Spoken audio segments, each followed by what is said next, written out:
اس کے بعد اسیران جنگ کے متعلق مسجد نبوی میں رسول اللہ صلی اللہ علیہ وآلہ وسلم نے صحابہ کرام سے مشورہ کیا۔ حضرت عمر رضی اللہ تعالیٰ عنہ نے یہ رائے دی کہ ان قیدیوں کے اندر جو جس کا قریبی ہے وہ اس کی گردن مار دے۔ ابو بکر رضی اللہ تعالیٰ عنہ نے یہ رائے دی کہ جزیہ لے کر انہیں چھوڑ دیا جائے، اس سے مسلمانوں کی معیشت میں کچھ سدھار ہو جائے گا اور ہو سکتا ہے اللہ انہیں ہدایت دے اور یہ اسلام قبول کر لیں۔ رسول اللہ صلی اللہ علیہ وآلہ وسلم نے ابو بکر رضی اللہ تعالیٰ عنہ کی رائے پسند فرمائی۔ فدیہ کی مقدار 4000 درہم سے 1000 درہم تک کی تھی۔ اس کے علاوہ اسیران جنگ میں جو فدیہ نہیں دے سکتے تھے ان سے کہا گیا کہ مدینے کے 10 بچوں کو لکھنا پڑھنا سکھا دو اور آزاد ہو جاؤ۔ کچھ قیدیوں پر احسان فرماتے ہوئے آپ صلی اللہ علیہ وآلہ وسلم نے فدیہ لیے بغیر ہی چھوڑ دیا۔ اس فہرست میں مطلب بن حنطب، سیفی بن ابی رفاعہ اور ابو حذا کا نام آتا ہے۔ قیدیوں میں آپ صلی اللہ علیہ وآلہ وسلم کے داماد حضرت ابو العاص بھی تھے، جن کو چھڑانے کے لیے حضرت زینب رضی اللہ تعالیٰ عنہا نے اپنے گلے کا ہار بھیجا تھا۔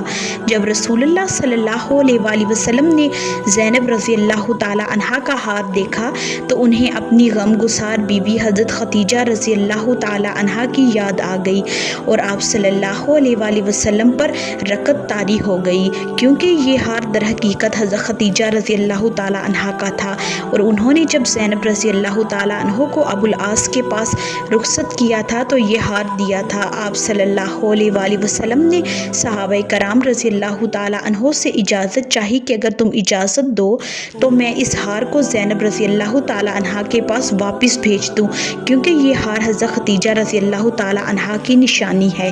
صحابہ کرام رضی اللہ تعالیٰ عنہ نے قبول فرما لیا اور آپ صلی اللہ علیہ وآلہ وسلم نے ہار کو حضرت زینب رضی اللہ تعالیٰ عنہا کے پاس بھیج دیا اور ابو العاص کو چھوڑ دیا اور وہ ہجرت کر کے مدینہ آ گئیں۔ ان کے ہجرت کا واقعہ بہت المناک ہے۔ رسول اللہ صلی اللہ علیہ وآلہ وسلم نے حضرت زید بن حارثہ اور ایک اور صحابی انصار کو بھیجا کہ تم دونوں وطن یا حج میں رہنا اور جب زینب رضی اللہ تعالیٰ عنہا تمہارے پاس سے گزریں تو ساتھ ہو لینا۔ لہٰذا یہ حضرات حضرت زینب رضی اللہ تعالیٰ عنہا کو لے کر مدینہ آئے۔ اس واقعے کے 6 برس بعد ابو العاص نے اسلام قبول کیا۔ اس جنگ میں باپ بیٹے اور بھائی بھائی ایک دوسرے کے مخالف آمنے سامنے تھے۔ اصولوں کے اختلاف پر تلواریں بے نیام ہوئیں اور مظلوم اور مقہور، ظالم اور قاہر سے ٹکرائے۔ اس جنگ میں رسول اللہ صلی اللہ علیہ وآلہ وسلم نے صحابہ کرام سے فرمایا کہ مجھے معلوم ہے کہ بنو ہاشم وغیرہ کے کچھ لوگ اس جنگ میں زبردستی چلے آئے ہیں اور انہیں ہماری جنگ سے کوئی سروکار نہیں، لہٰذا بنو ہاشم کا کوئی آدمی کسی کی زد میں آ جائے، حضرت عباس بن عبد المطلب رضی اللہ تعالیٰ عنہ کسی کی زد میں آ جائیں، ابو النجتری بن ہشام کسی کی زد میں آ جائیں تو انہیں قتل نہ کرے۔ اس پر عتبہ کے صاحبزادے حضرت ابو حذیفہ رضی اللہ تعالیٰ عنہ نے کہا کہ ہم اپنے باپ، بیٹوں، بھائیوں اور کنبے قبیلے کو قتل کریں گے اور عباس کو چھوڑ دیں گے۔ خدا کی قسم اگر میری مٹ بھیڑ عباس سے ہو گئی تو میں انہیں تلوار کی لگام پہنا دوں گا۔ یہ خبر رسول اللہ صلی اللہ علیہ وآلہ وسلم تک پہنچی تو آپ نے عمر بن خطاب رضی اللہ تعالیٰ عنہ سے فرمایا کیا رسول اللہ کے چچا کے چہرے پر تلوار ماری جائے گی؟ حضرت عمر رضی اللہ تعالیٰ عنہ نے کہا یا رسول اللہ مجھے چھوڑیے، میں تلوار سے اس کی گردن اڑا دوں گا کیونکہ باخدا یہ منافق ہو گیا ہے۔ بعد میں ابو حذیفہ رضی اللہ تعالیٰ عنہ کہا کرتے تھے کہ اس دن جو میں نے بات کہہ دی اس کی وجہ سے میں مطمئن نہیں ہوں، میری شہادت ہی اس کا کفارہ بن سکتی ہے، اور وہ بالآخر یمامہ کی جنگ میں شہید ہو گئے۔ اس جنگ میں عمر رضی اللہ تعالیٰ عنہ نے اپنے ماموں عاص بن ہشام کو قتل کیا تھا۔ اس غزوے کے تعلق سے سورۃ الانفال نازل ہوئی جو در حقیقت اس غزوے پر خدائی تبصرہ ہے۔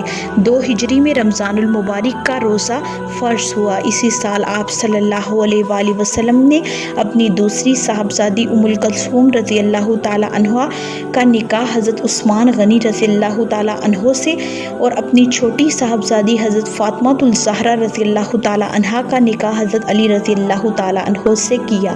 اسی سال شوال 2 ہجری میں مسلمانوں نے پہلی عید منائی۔ کتنی خوشگوار تھی یہ عید، جس کی سعادت اللہ تعالیٰ نے مسلمانوں کے سر پر فتح کا تاج رکھنے کے بعد عطا فرمائی۔ اللہ پاک نے اس نعمت کا ذکر اس آیت میں فرمایا ہے، اور یاد کرو جب تم تھوڑے تھے، زمین میں کمزور بنا کر رکھے گئے تھے کہ لوگ تمہیں اچک لے جائیں گے، پس اس نے تمہیں ٹھکانہ مرحمت فرمایا اور اپنی مدد کے ذریعے تمہاری تائید کی اور تمہیں پاکیزہ چیزوں سے روزی دی تاکہ تم لوگ اس کا شکر ادا کرو۔ ویڈیو کو اینڈ تک دیکھنے کا بہت شکریہ۔ اگر آپ کو آج کی ویڈیو پسند آئی ہو تو لائک، شیئر، کمنٹ اور سبسکرائب ضرور کریں اور گھنٹی کے نشان کو دبائیں تاکہ آپ کو آنے والی ویڈیوز کی نوٹیفیکیشن بر وقت ملے۔